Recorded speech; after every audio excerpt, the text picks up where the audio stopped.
Bismillahirrahmanirrahim. Assalamualaikum warahmatullahi wabarakatuh. Alhamdulillahirabbil alamin. Walhamdulillah bihi wa kafa. Wassalatu wassalam ala Rasulillah al-Mustafa wa ala alihi wa sahbihi wa man walah. Amma ba'd. Bapak-bapak, ibu-ibu, saudara semua yang mengikuti kajian di channel Joka Mengaji, alhamdulillah pada pagi hari ini kita melanjutkan kajian kita, yaitu mengkaji himpunan dari kitab yang dikaji oleh teman kita di Islam Jamaah, yaitu kitab Imarah.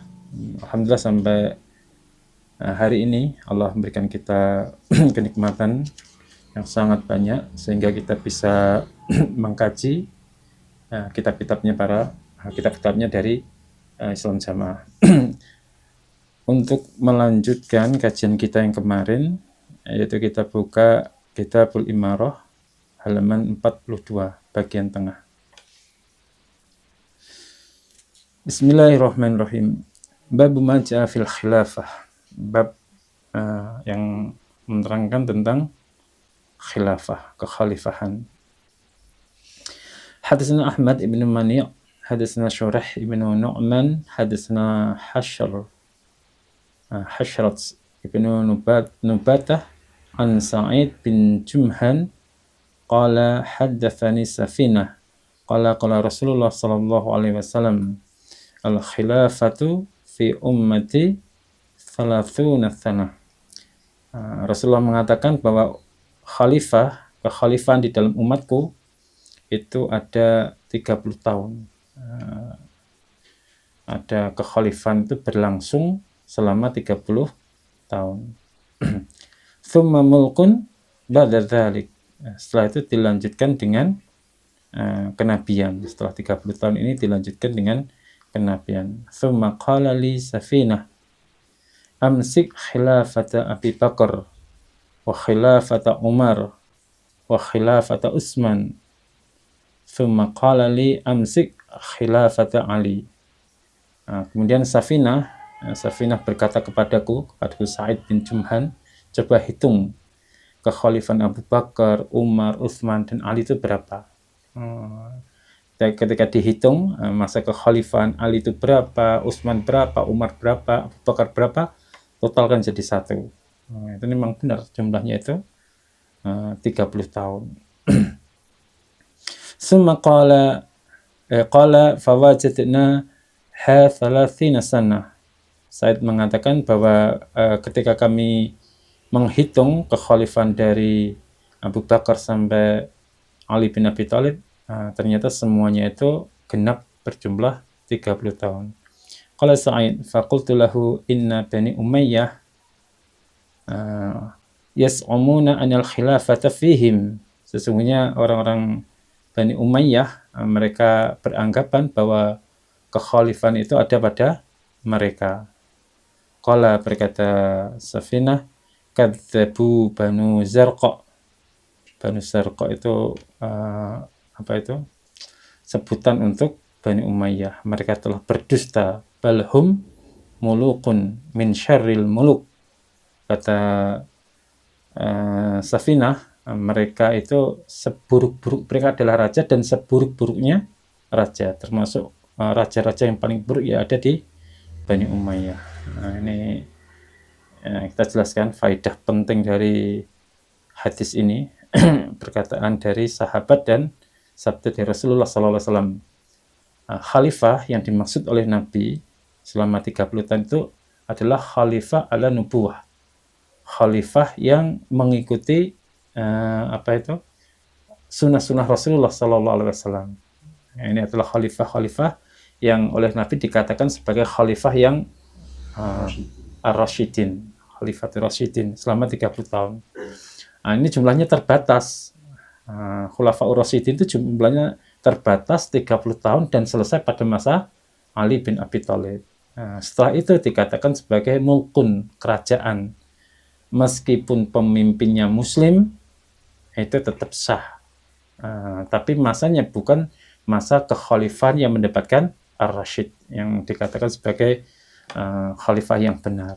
Nah, hadis ini membatalkan bahwa setiap baiat di suatu kelompok itu disebut khalifah, itu terbantahkan, karena khalifah yang mengikuti manhaj dari nubuwah sesuai dengan perkataan Rasulullah itu ada 30 tahun yang sudah selesai di masa Ali bin Abi Thalib.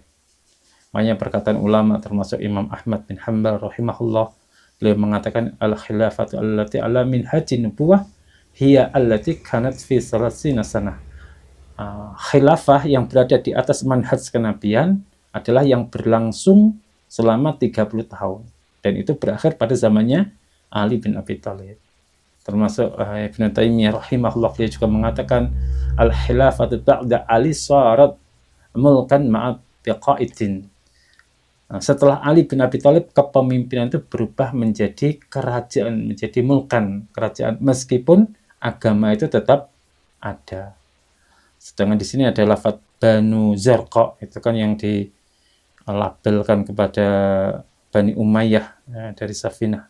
Banu Zarqa itu memang kalau dalam hadis lain memang tidak ada, ini kalimat ini tidak ada.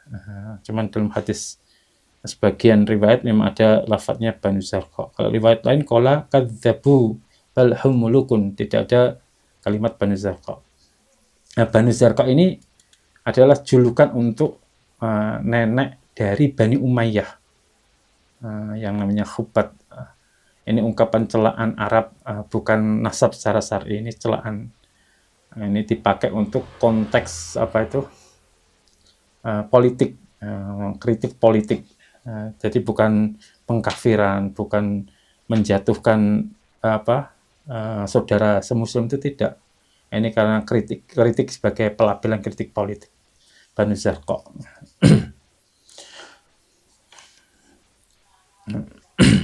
Ini penjelasannya. Jadi mereka berdosa, bahkan mereka itu hanyalah raja-raja, termasuk seburuk-buruknya raja. Memang pada saat zamannya Bani Umayyah memimpin, itu banyak sekali sunah-sunah yang terpotongkan, tidak diikuti, bahkan ditolak sunah-sunahnya itu.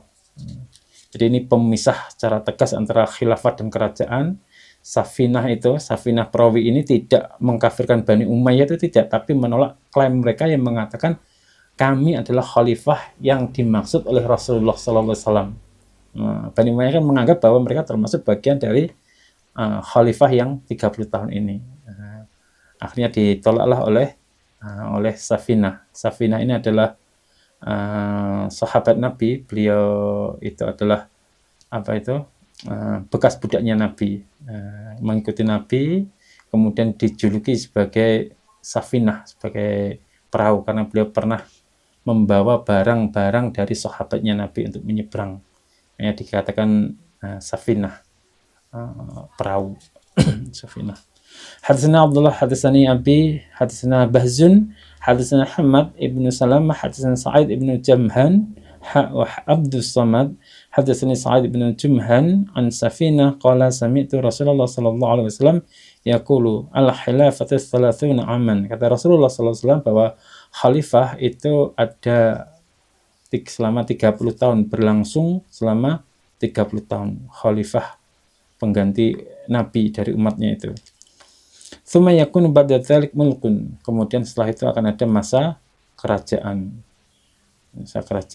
Qala Safinah amsik khilafat Abi Bakar radhiyallahu anhu ta'ala anhu sannatain, 2 tahun, wa khilafat Umar radhiyallahu anhu asyra sinin. Khalifahnya Abu Bakar berjalan selama 2 tahun, masanya Umar bin Khattab berjalan 10 tahun. Berarti 12 tahun. Wa khilafatu Utsman radhiyallahu anhu 12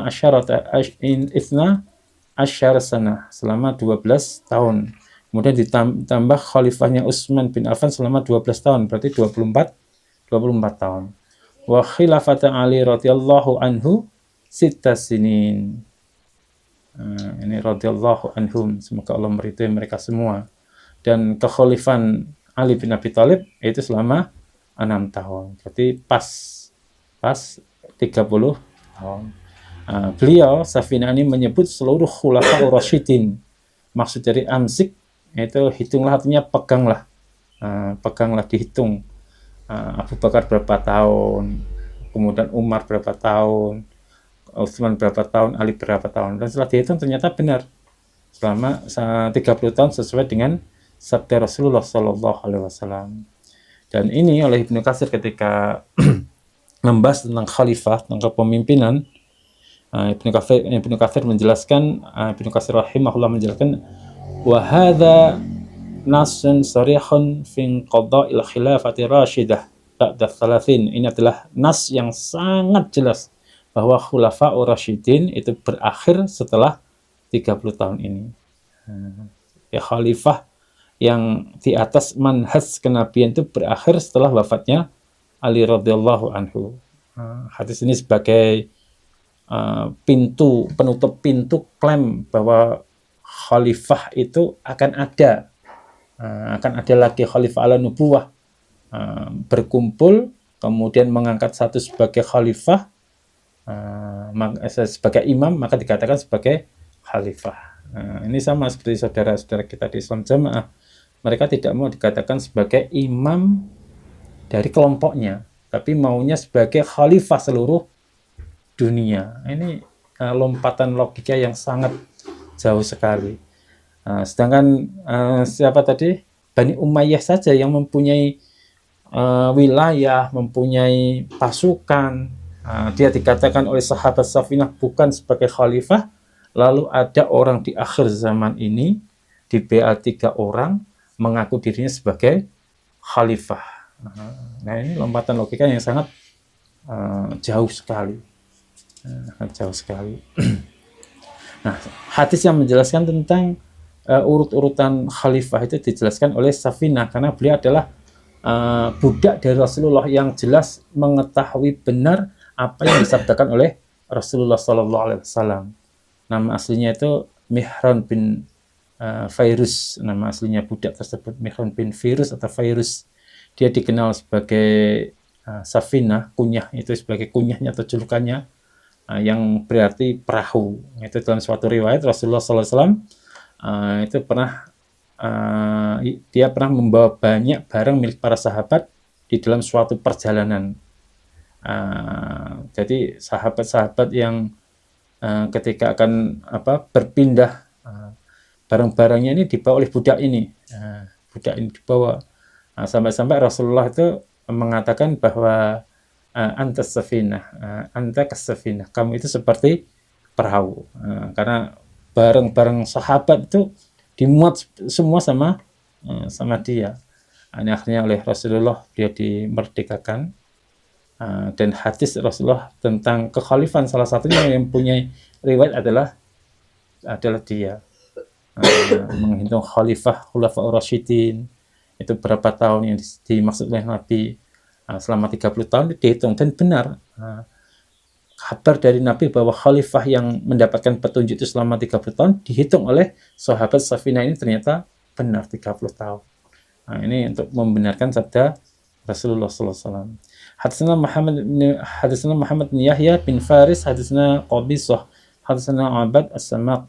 Qala sami'tu Sufyan as-Sawri yaqul al-khulafa'u khamsatun. Menurut Sufyan as-Sawri, khalifah itu ada 5.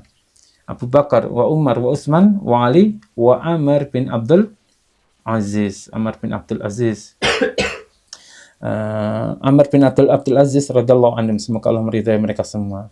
Ini dimasukkan ke dalam khalifah karena menurut Ibnu Katsir rahimahullah, karena Umar bin Abdul Aziz itu disebut sebagai khalifah kelima itu karena keadilannya dan ittiba'nya kepada sunnah, bukan karena ia masuk dalam khilafah yang 30 tahun itu tidak. Jadi Ibnu Rajab al-Hambali rahimahullah juga mengatakan bahwa penyebutan Umar bin Abdul Aziz sebagai khalifatul rasyid, khalifah yang mendapatkan petunjuk, itu adalah secara sifat dan manhaj, bukan secara waktu. Karena ketika umat Islam dipimpin oleh Umar bin Abdul Aziz, ternyata umat Islam itu bisa bersatu. Bahkan Umar bin Abdul Aziz itu pada saat itu sampai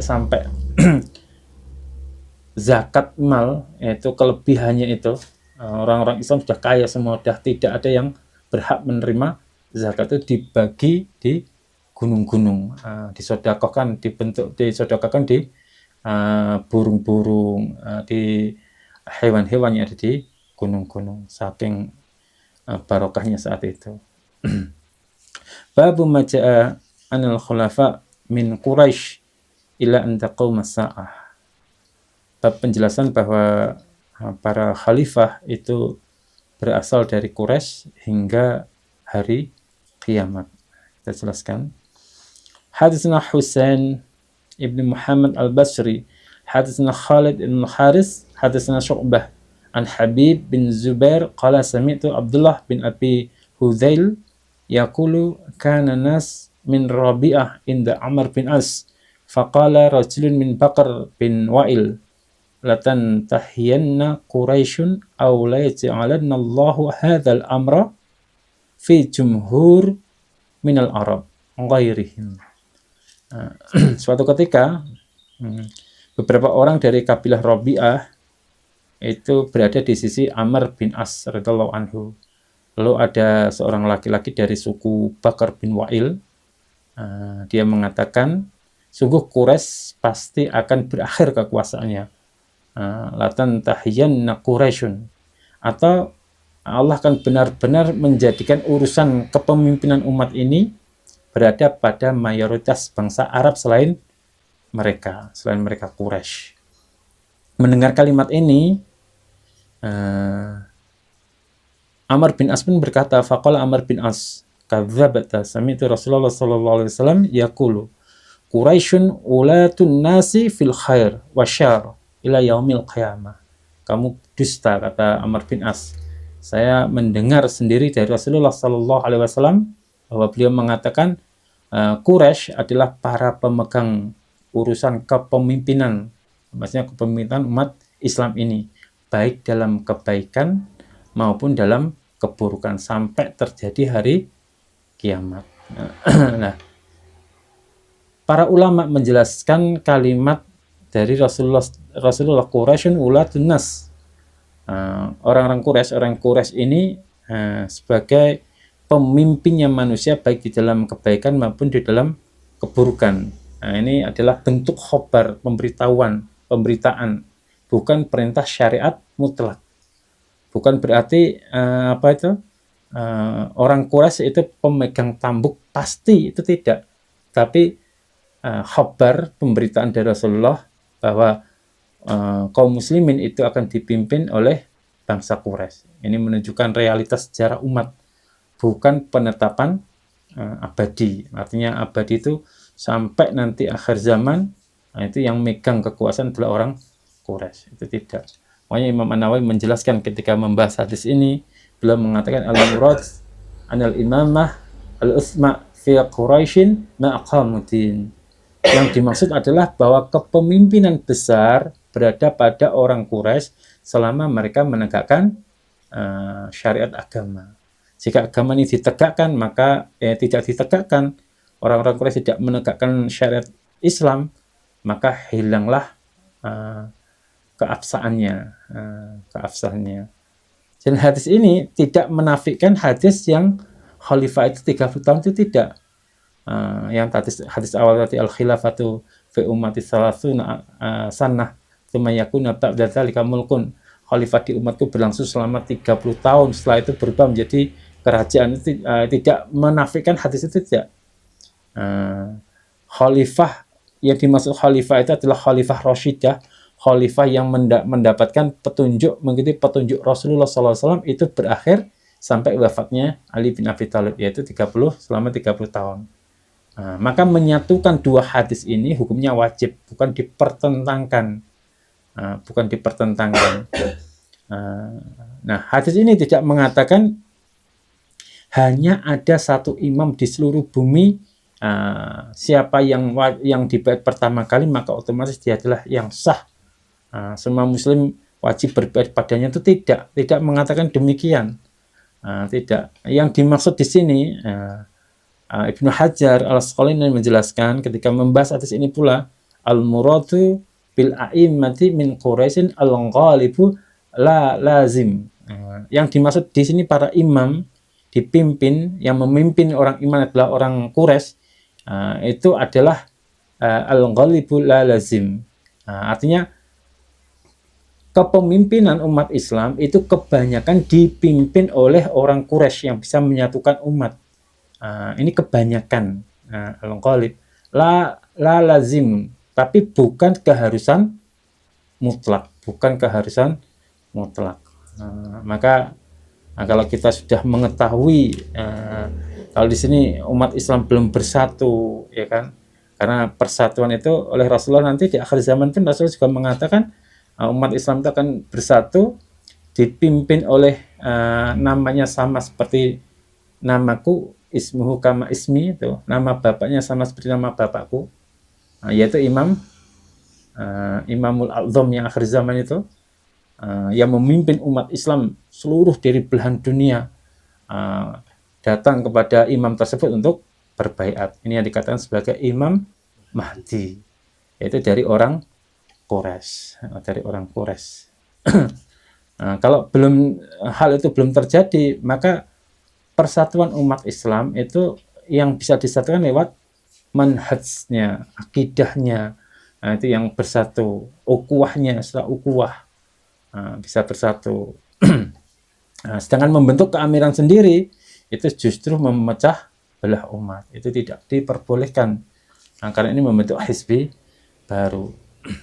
Kenapa ini tadi ada Robiah, kabilah Robiah. Jadi Robiah itu, jadi gini, ya, saya jelaskan antara Robiah dengan Quraisy. Kenapa ada rojul dari suku Bakar bin Wa'il. Bakar bin Wa'il ini salah satu suku dari keturunan Robiah.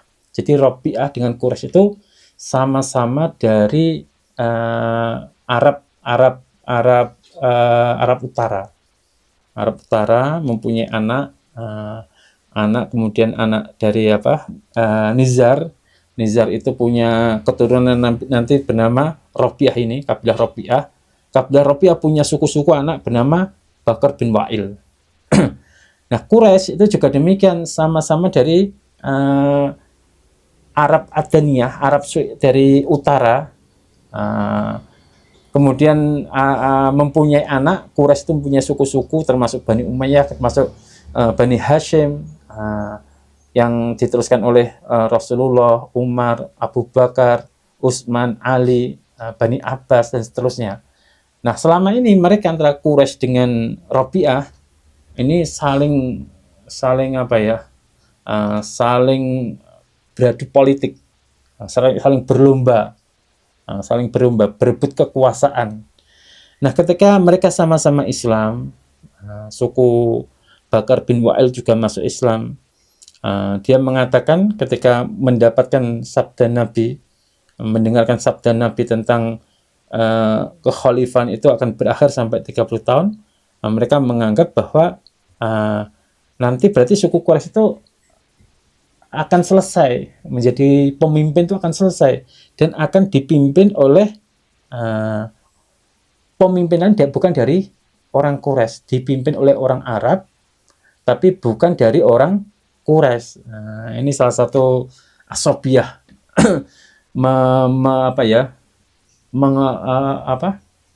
mengeluarkan ucapan-ucapan asobiyah.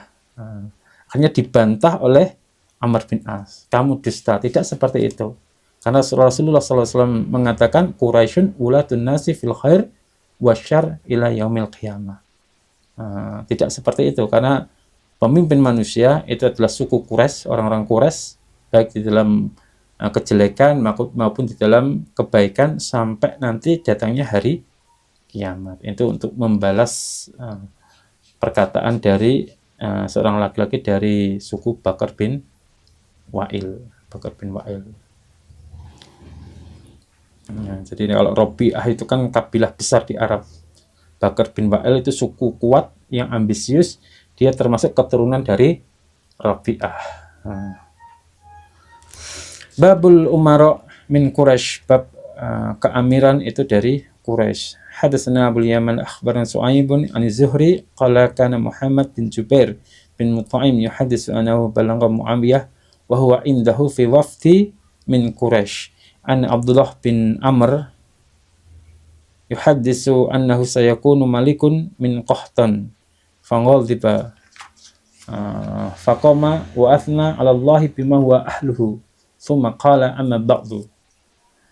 Jadi Muhammad bin Jubair bin Mut'aim dia menceritakan bahwa telah sampai kepada Muawiyah suatu kabar ketika si Jubair ini berada, Muhammad bin Jubair ini berada di sisi Muawiyah, bahwa Abdullah bin Amr meriwayatkan nanti akan ada seorang raja dari kabilah Qahtan yang memimpin manusia.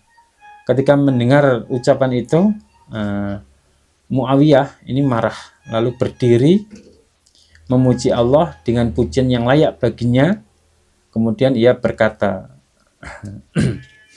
amma ba'du fa innahu balaghani anna rijalan minkum yuhadditsuna hadis laisat fi kitabillah wa la tu'thar an Rasulillah sallallahu alaihi wasallam wa ulaika juhalukum fa iyyakum wal amatiya allati tudillu ahlaha. Ketika Muawiyah marah dan berdiri, dia mengatakan, telah sampai kepadaku bahwa ada beberapa orang di antara kalian yang membicarakan hadis-hadis yang tidak ada di dalam kitabullah dan tidak diriwayatkan sedikit pun dari Rasulullah SAW. Mereka itu adalah orang-orang yang bodoh di antara kalian, orang-orang yang bodoh di antara kalian. Fa'iyyakum, maka jauhilah mereka. Wal amatiyya allati tudillu ahlaha, dan jauhilah angan-angan kalian, yang mana angan-angan itu menyesatkan orang yang mengikutinya. Fa ini sami'tu Rasulullah sallallahu alaihi wasallam yaqul inna hadzal amra fi Quraisy la yu'atihim ahadun illa kabbahullahu ala wajhi ma aqamuddin. Karena kata Muawiyah melanjutkan, karena saya mendengar sendiri dari Rasulullah sallallahu alaihi wasallam bahwa Rasulullah sallallahu alaihi wasallam bersabda, sesungguhnya urusan kepemimpinan ini berada pada Quraisy. Tidak ada satupun orang yang memusuhi mereka kecuali Allah akan menjatuhkannya, menelungkupkannya ke wajahnya, sejauh ini jungkelake, selama mereka orang-orang Quraisy menegakkan agama. Ini apa yang sedang terjadi kok sampai Muawiyah itu marah. Jadi ini ketegangan politik. Abdullah bin Amr itu meriwayatkan hadis tentang Raja Qahtan. Meriwayatkan hadis sabda Nabi tentang nanti manusia itu akan dipimpin oleh Raja Qahtan. Nah, hadis ini sampai kepada Muawiyah, karena hadis ini dipelintir oleh beberapa orang, sehingga menyebabkan Muawiyah itu marah. Jadi hadis ini dipakai untuk menyaingi orang Quraisy. Jadi ada bau-bau asobiyah. Kalau bahasa sekarangnya itu apa, tribalisme, apa ya, tribalisme, ada bau-bau tribalisme atau asobiyah.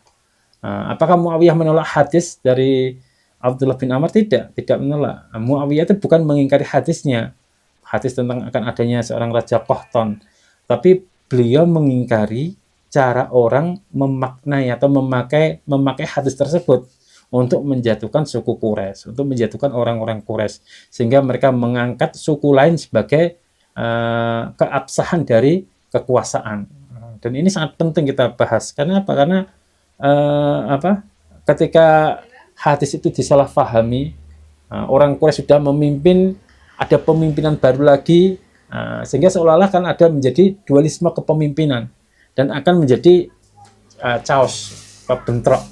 Oleh karena itu Muawiyah menerangkan bahwa saya mendengar dari Rasulullah SAW sendiri bahwa perkara kepemimpinan ini dipegang oleh orang Quraisy. Tidak ada yang memusuhi mereka seorang pun, kecuali Allah pasti akan menjatuhkan wajahnya, akan menjatuhkan kehormatannya selama orang-orang Quraisy menegakkan agama. Dan ini juga dijelaskan oleh Imam An-Nawawi mengenai tentang kepemimpinan orang Quraisy ini. Imam Nawawi menjelaskan maknanya, makna hadis ini, anna istihqaqahum lil khilafati muqarruna bi iqamatuddin fa in tarakuddin saqatu istihqaqahum. Artinya hak kepemimpinan itu memang milik Quraisy, terikat dengan syarat menegakkan agama. Jika mereka meninggalkan atau melepaskan agama, meninggalkan syariat agama, maka gugurlah hak tersebut. Jadi hak kepemimpinan itu bukan hak mutlak, tapi hak selama mereka menegakkan syariat-syariat agama. Jadi hadis yang menjelaskan tentang Raja Qahtan itu Rasulullah memang menyampaikan la taqumu sa'atu hatta yakhruju rajulun min Qahtan yasuqun nas bi asah. Jadi Rasulullah mengatakan tidak terjadi kiamat sehingga keluar seorang laki-laki dari Qahtan. Dari Qahtan. Mereka menggiring atau memerintahkan manusia dengan tongkatnya, berarti nggak otoritas, punya kekuasaan, memerintah dengan kejam, memerintahkan manusia dengan tongkatnya. Qahtan ini bukan nama individu, tapi ini adalah kabilah besar di Arab. Jadi kalau Quraisy itu kan kabilah Arab di daerah utara. Sedangkan Qahtan ini adalah kabilah Arab yang berada di selatan, berpusat di Yaman. Berbeda dengan Quraisy yang asalnya dari utara, Hijaz, Mekah itu, sedangkan Qahtan itu di daerah Yaman. Nah, Qahtan ini justru nasabnya, menurut ulama nasab dari Qahtan ini justru Arab asli, Al-Arbul Aribah, orang Arab asli, sedangkan Quraisy itu bangsa Arab yang terarabkan, daerah utara yang terarabkan, bukan Arab asli. Mereka berdua itu dua rumpun tapi sama-sama Arab tapi berbeda. Nah, kenapa Rasulullah SAW menyebutkan Qahtan? Nah, ini karena Rasulullah bukan menyebutkan keutamaan dari Qahtan ini, bukan Rasulullah membolehkan keabsahan dari pimpinan dari Qahtan ini, bukan, tapi karena Rasulullah menyebutkan kabar fitnah, berarti berita wahyu, kabar fitnah bahwa nanti manusia di akhir zaman itu akan dipimpin oleh orang Arab asli dari Qahtan yang akan memimpin manusia dengan kekuasaannya, dengan otoriternya. Dalam Syarah Muslim dijelaskan dzikru Qahtan litakbiyin la litafdil. Rasulullah menyebutkan Qahtan itu untuk penentuan asal, bukan untuk menunjukkan keutamaan. Jadi Nabi itu sedang memberi tanda, bukan untuk memuji. Nabi menghabarkan perubahan besar keadaan manusia menjelang kiamat. Al-ahwali fi qurbis sa'ah.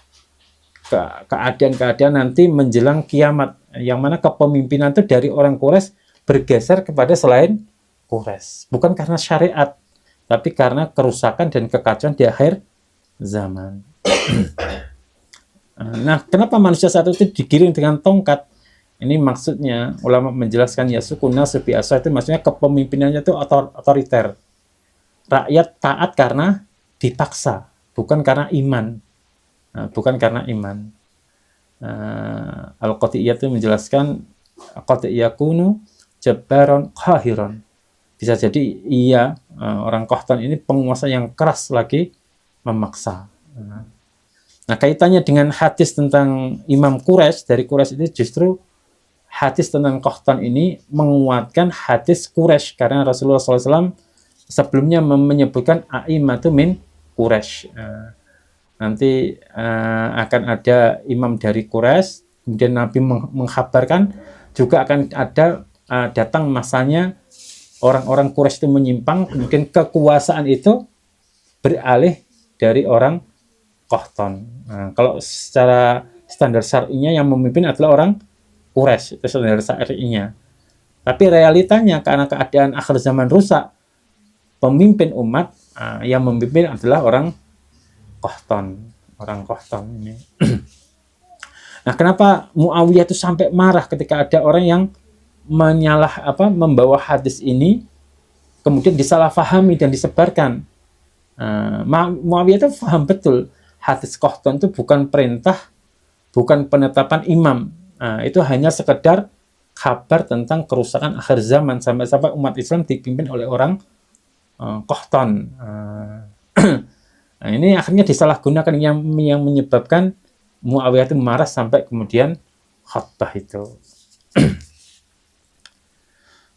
Hadisna Ahmad bin Yunus, hadisna Asim ibnu Muhammad, sami'tu yaqul qala ibnu Umar, qala Rasulullah sallallahu alaihi wasallam, la yazalu hadzal amr fi Quraisy ma baqiya minhum nani. Tidak henti-hentinya perkara kepemimpinan ini selalu dimiliki oleh orang Quraisy, ma baqiya, selama tetap minhum nani, meskipun yang menetapi agama itu hanya 2 orang.